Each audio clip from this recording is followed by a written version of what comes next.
বন্ধুরা, আমি রূপা, আপনারা দেখছেন রূপার ব্লগ। আজকে দেখুন, তোমাদের দাদাভাই বাজার থেকে একটা ইলিশ মাছ আর পমফ্রেট মাছ এনেছে। আজকের ইলিশ মাছের সর্ষে বাটা করে আপনাদের সঙ্গে শেয়ার করব।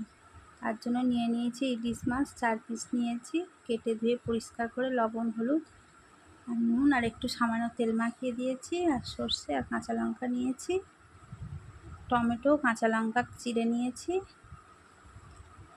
কড়া গরম করে মাছগুলোকে প্রথমে ভেজে নিচ্ছি।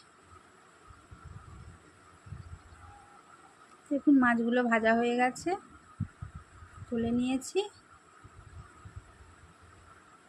তো বিশেষ কিছু লাগে না, তো ওই তেলে টমেটো, কাঁচা লঙ্কা আর কালো জিরে ফোড়ন দিয়েছিলাম, দিয়ে লবণ দিয়ে সামান্য হলুদ, একটু লঙ্কার গুঁড়ো দিয়ে নেড়ে চেড়ে মশলাটা বসে যাচ্ছিলো, সামান্য জল দিয়েছি।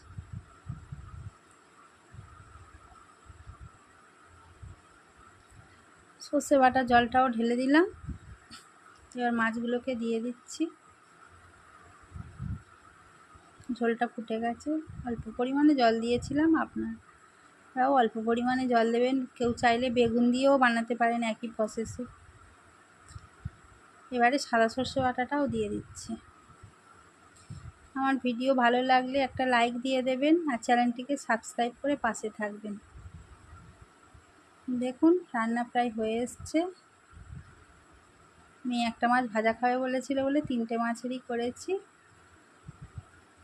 আজকে সর্ষে বাটা ইলিশের ঝাল নামিয়ে নিয়েছি, আর ডাল আর কুমড়ো দিয়ে মাছের মাথা দিয়ে, ইলিশ মাছের মাথা দিয়ে তরকারি করেছি।